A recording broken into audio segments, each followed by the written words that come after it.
ಇನ್ನು ಆರ್ಸಿಬಿ ಖರೀದಿಸಿರುವ ಮತ್ತೊಬ್ಬ ವಿದೇಶಿ ಆಟಗಾರನೆಂದರೆ ಅದು ಇಂಗ್ಲೆಂಡ್ನ ಸ್ಫೋಟಕ wicket keeper batsman Jordan Cox. ಇವರನ್ನ ಲಿಯಾಮ್ ಲಿವಿಂಗ್ಸ್ಟೋನ್ ರವರ ಜಾಗ ತುಂಬಲು ಖರೀದಿಸಲಾಗಿದೆ. ಇವರೊಬ್ಬ ವಿಕೆಟ್ ಕೀಪರ್ ಬ್ಯಾಟ್ಸ್ಮನ್ ಮತ್ತು ಜಗತ್ತಿನ ಬೆಸ್ಟ್ ಫೀಲ್ಡರ್ ಗಳಲ್ಲಿ ಒಬ್ಬರಾಗಿದ್ದಾರೆ. ಫಸ್ಟ್ ಕ್ಲಾಸ್ ಕ್ರಿಕೆಟ್ ನಲ್ಲಿ ಅಜೇಯ 238 ರನ್ ಗಳಿಸಿ ದ್ವಿಶತಕದ ದಾಖಲೆ ಬರೆದಿರುವ ಇವರು ಇತ್ತೀಚೆಗೆ ನಡೆದ ವಿಟಾಲಿಟಿ ಬ್ಲಾಸ್ಟ್ ಲೀಗ್ ನಲ್ಲಿ ಕೇವಲ 60 ಎಸೆತದಲ್ಲಿ ಅಜೇಯ 139 ರನ್ ಬಾರಿಸಿ ಮಿಂಚಿದ್ದಾರೆ. ಈ ಅಂಕಿಅಂಶಗಳನ್ನ ನೋಡಿದ್ರೆ ಸಾಕು ಇವರೆಂತಹ ದೈತ್ಯ ಆಟಗಾರ ಅನ್ನೋದು ಮನವರಿಕೆಯಾಗುತ್ತೆ.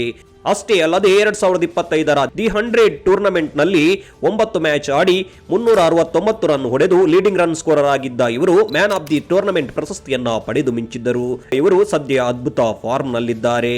ಇಂತಹ ಬಲಿಷ್ಠ ಆಟಗಾರನನ್ನ ಆರ್ಸಿಬಿ ಕೇವಲ 75 ಲಕ್ಷ ಮೊತ್ತಕ್ಕೆ ತನ್ನ ತೆಕ್ಕೆಗೆ ಹಾಕಿಕೊಂಡಿದೆ. ಇವರ ಬ್ಯಾಟಿಂಗ್ ಸ್ಟೈಲ್ ನೋಡಿದ್ರೆ ಆರ್ಸಿಬಿ ಅಭಿಮಾನಿಗಳಿಗೆ ಮತ್ತೆ ಆಪತ್ಬಾಂಧವ ಎಬಿ ವಿಲಿಯರ್ಸ್ ನೆನಪಾಗಲಿದ್ದಾರೆ. ಜಾರ್ಡನ್ ಕಾಕ್ಸ್ ಅವರು ಫಿಲ್ ಸಾಲ್ಟ್ ಮತ್ತು ಟೀಮ್ ಡೇವಿಡ್ ರವರಿಗೆ ಪರ್ಫೆಕ್ಟ್ ಬ್ಯಾಕಪ್ ಆಪ್ಷನ್ ಆಗಲಿದ್ದಾರೆ. ಇದರಿಂದಾಗಿ ಆರ್ಸಿಬಿಯ ಘಟಾನುಘಟಿ ಫಿನಿಷರ್ಗಳ ಭದ್ರಕೋಟೆಗೆ ಮತ್ತೊಂದು ಸಿಡಿಗುಂಡು ಸಿದ್ಧವಾದಂತಾಗಿದೆ.